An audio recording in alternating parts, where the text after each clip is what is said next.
Narendra Modi. Welcome to study IQ IAS। मेरा नाम है आदेश सिंह।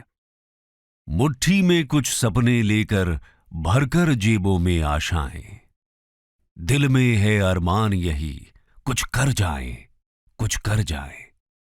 सूरज सा तेज नहीं मुझ में, दीपक सा जलता देखोगे। अपनी हद रोशन करने से तुम मुझको कब तक रोकोगे। दोस्तों, आज की कहानी जिस शख्सियत की है, उनका जीवन और व्यक्तित्व इन पंक्तियों में एकदम सटीक बैठता है। ऐसा लगता है कि मानो ये पंक्तियां उन्हीं के जीवन को बयां कर रही हूं। आज की कहानी गरीबी के जंजाल से निकलकर दुनिया के सबसे बड़े लोकतंत्र के नायक बनने तक के एक संघर्ष भरे सफर की है। यह कहानी घोर संघर्ष के आगे अटूट साहस की, अनपैरेलल्ड विक्ट्री की है। जी हां दोस्तों, आपने सही पहचाना।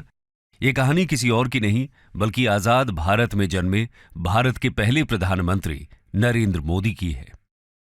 कहा जाता है कि आजाद भारत में पंडित नेहरू और इंदिरा गांधी के बाद इतना लोकप्रिय प्रधानमंत्री अगर कोई हुआ है तो वो है नरेंद्र मोदी। हालांकि इनकी पर्सनैलिटी जितनी फेमस है, इनका पॉलिटिकल करियर उससे कई गुना ज्यादा कंट्रोवर्सी से भरा पड़ा है।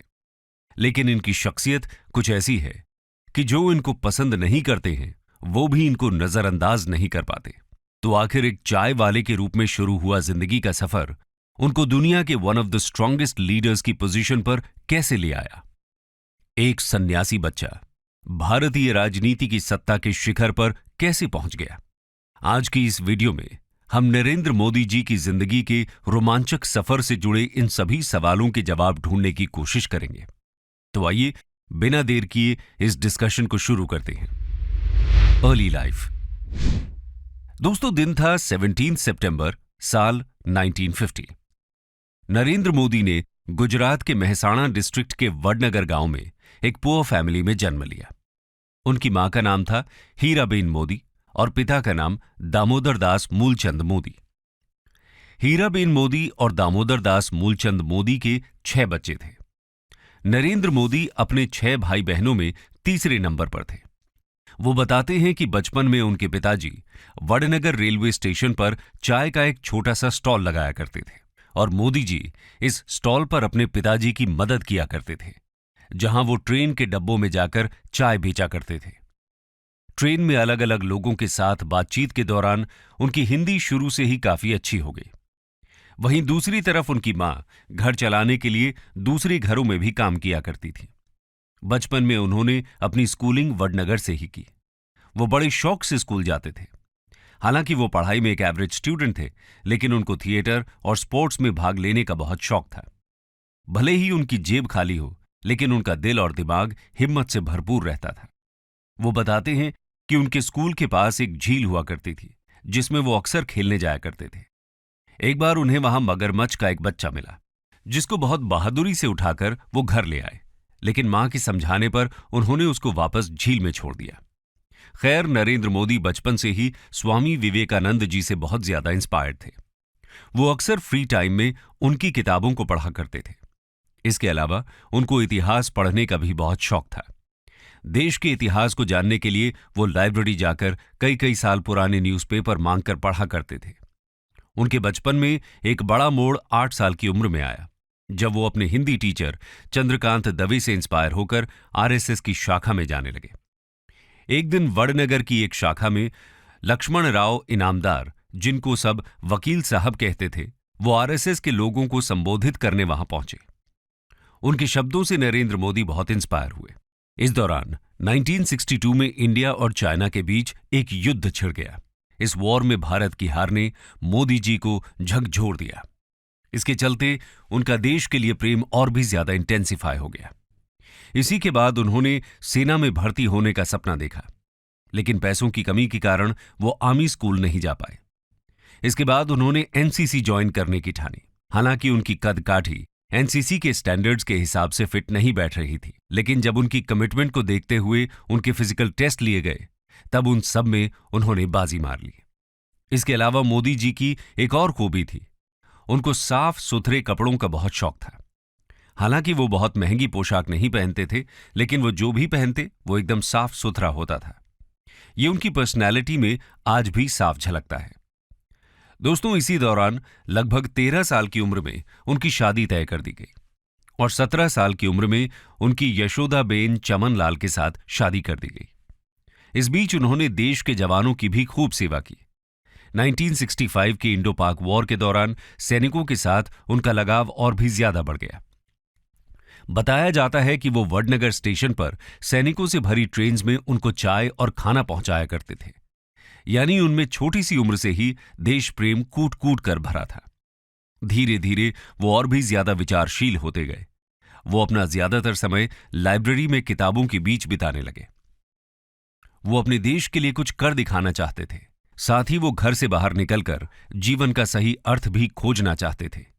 उनका मानना था कि वो घर परिवार में उलझकर ये नहीं कर पाएंगे। इसलिए शादी के कुछ ही समय बाद उन्होंने घर से दूर जाने का फैसला किया। 1967 में उन्होंने बहुत छोटी सी उम्र में ही अपना पारिवारिक जीवन त्याग दिया। आगे जाकर उन्होंने अपना नाम अनिकेत भी रखा। अनिकेत यानी जिसका कोई घर नहीं। खैर, घर से निकलकर वो सबसे पहले अपने आदर्श स्वामी विवेकानंद की दीक्षा लेने दीक्षा मठ जा पहुंचे, लेकिन वहां उनको दीक्षा नहीं दी गई।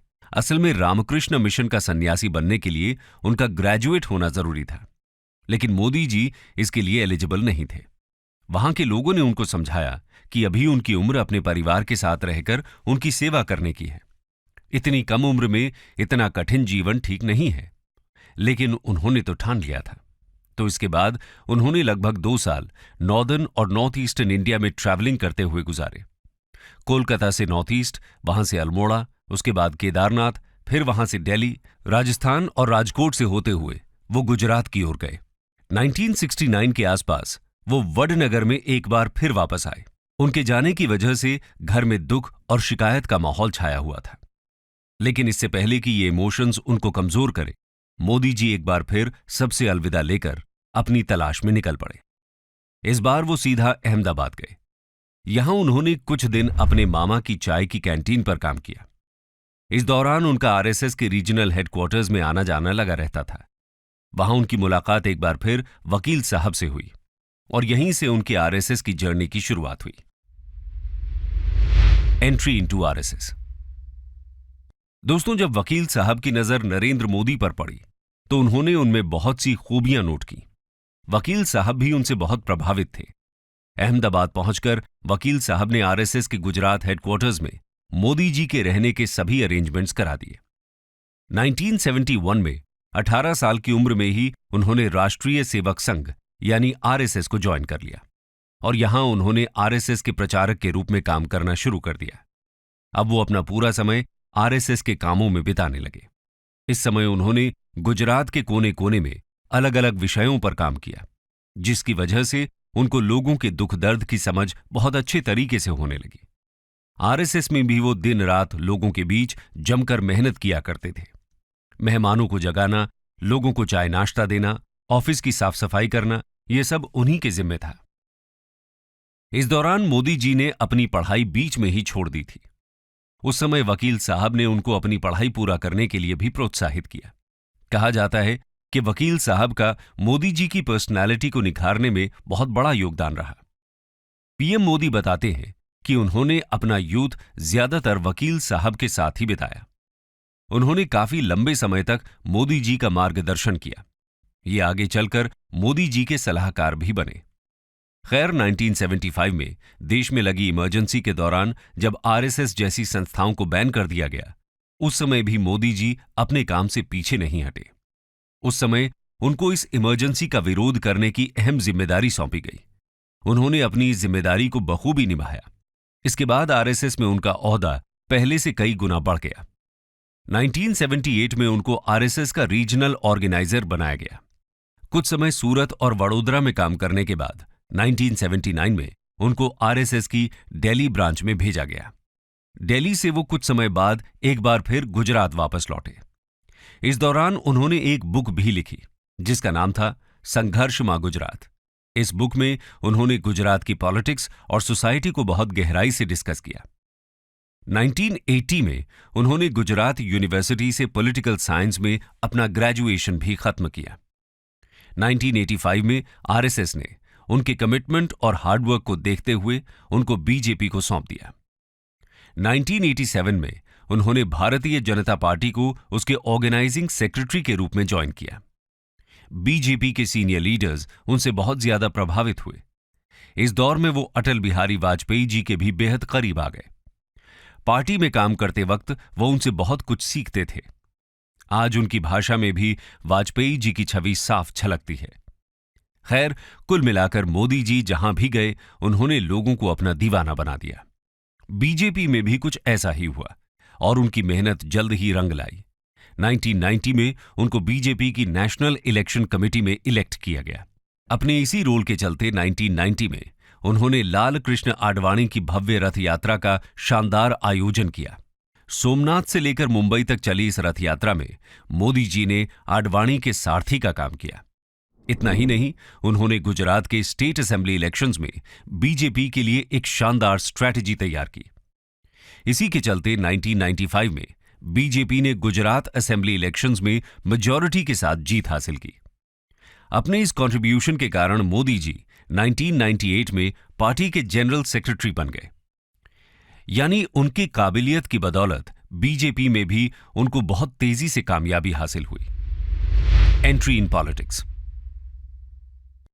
दोस्तों, इसके बाद मोदी जी की जिंदगी में सबसे बड़ा पॉलिटिकल टर्न आया 2001 में। 2001 में उन्होंने गुजरात के तत्कालीन सीएम केशुभाई पटेल को इस पोजीशन पर रिप्लेस किया। असल में केशुभाई पटेल की तबीयत उन दिनों बहुत खराब रहती थी। ऐसे में इस पद के लिए अगर सबसे ज्यादा डिजर्विंग कैंडिडेट कोई था तो वो थे केवल मोदी जी। इसी दौरान गुजरात में एक बेहद अनफॉर्चुनेट इवेंट भी हुआ। जी हां दोस्तों, हम बात कर रहे हैं गोधरा राइट्स की। यह पीएम मोदी के पॉलिटिकल जर्नी का सबसे कंट्रोवर्शियल मोड़ रहा। ऑपोजिशन ने इन राइट्स को लेकर मोदी जी पर कई सवाल उठाए, लेकिन हाल ही में उन्हें और उनकी पार्टी को इस केस में सुप्रीम कोर्ट द्वारा क्लीन चिट दे दी गई। इसके बाद वो 3 कंसेक्यूटिव टर्म्स के लिए सीएम के पद पर नियुक्त होते रहे। सीएम के तौर पर उन्होंने गुजरात की इकोनॉमी, उसकी एग्रीकल्चरल और टेक्नोलॉजिकल डेवलपमेंट को बहुत तेजी से बूस्ट किया। हालांकि गुजरात हमेशा से इंडिया के डेवलप्ड स्टेट्स में से एक रहा, लेकिन मोदी जी के आने के बाद इस स्टेट के डेवलपमेंट में 4 चांद लग गए। 2001 से 2010 तक गुजरात ने 10.9% का ग्रोथ रेट अचीव किया, जो उस समय देश के बाकी सभी स्टेट्स में से सबसे ज्यादा था। इतना ही नहीं, उन्होंने गुजरात को एक ल्यूक्रेटिव इन्वेस्टमेंट डेस्टिनेशन में भी तब्दील कर दिया। इस दौरान उन्होंने स्टेट में करप्शन खत्म करने के लिए भी बहुत काम किया। गुजरात के डेवलपमेंट मॉडल को देखकर उनका नाम पूरे देश में चमचमाने लगा। इस दौरान वो केवल बीजेपी के ही नहीं बल्कि पूरे देश में एक स्ट्रांग लीडर के रूप में सामने आए। 2014 में उन्होंने वाराणसी से अपने पहले लोकसभा इलेक्शन लड़े। इन इलेक्शंस में उनको रिकॉर्ड ब्रेकिंग विक्ट्री हाथ लगी। दोस्तों, यहां गौर करने वाली बात यह है कि मोदी जी के चाय की दुकान से लेकर देश के पीएम बनने का सफर लोगों में एक खास उम्मीद जगाता है। मोदी जी की कहानी लोगों में डेमोक्रेसी के प्रति एक अटूट विश्वास जगाती है। लोगों को उनमें एक ऐसा आदमी दिखता है जो उनके दुख और दर्द भी समझता है। इसके अलावा आपको बता दें कि जब से उन्होंने अपनी पॉलिटिकल लाइफ में कामयाबी हासिल करनी शुरू की, उनका परिवार सत्ता के गलियारे से हमेशा दूर रहा है। 2014 हो या 2019, पीएम पद की शपथ ग्रहण समारोह में भी उनके परिवार का कोई भी व्यक्ति नजर नहीं आया। वो कहते हैं कि पूरा देश ही उनका परिवार है। देश का हर नागरिक उनका भाई और बहन है। उनका जो कुछ भी है वो सब कुछ उनके देशवासियों का है और अपने देश के सिटीजन्स के साथ उनका ये अटूट कनेक्शन आज उनकी सक्सेस की सबसे बड़ी वजह है। ये नरेंद्र मोदी पर लोगों का संपूर्ण विश्वास ही है, जिसकी वजह से 2014 और फिर 2019 में देश की जनता ने उन्हें वोट्स के मामले में पूरी दुनिया में सबसे ज्यादा मत देकर विजयी बनाया है। अगर हम उनके 8 साल के कार्यकाल पर नजर डालें तो उन्होंने demonetisation, GST, surgical strikes, article 370 का एब्रोगेशन और देश के लिए ऐसे कई महत्वपूर्ण डिसीजंस लिए जिनके बारे में सोचना भी नामुमकिन सा लगता है। ये बात झुठलाई नहीं जा सकती कि पीएम मोदी ने हमेशा खुद को एक स्ट्रांग डिसीजन मेकर और रिस्क टेकर लीडर की तरह ही जनता के सामने प्रस्तुत किया है। और केवल इंडिया ही नहीं, आज पूरी दुनिया के बड़े बड़े लीडर्स मोदी जी के साथ एक ऐसी इक्वेशन शेयर करते हैं जो शायद ही इंडिया के किसी और पीएम के साथ शेयर की गई। जब भी वो किसी देश में किसी बड़े इवेंट के लिए जाते हैं तो वहां की गवर्नमेंट और लोगों के बीच उनको लेकर जो क्रेज देखने को मिलता है वो उनके इसी यूनिक चार्म का जीता जागता उदाहरण है। पीएम मोदी ने इंडिया के डोमेस्टिक फाउंडेशंस को मजबूत कर ग्लोबल स्टेज पर उसको एक इमर्जिंग सुपर पावर का दर्जा दिलाया है, जो आज हर भारतवासी के लिए बहुत गर्व की बात है।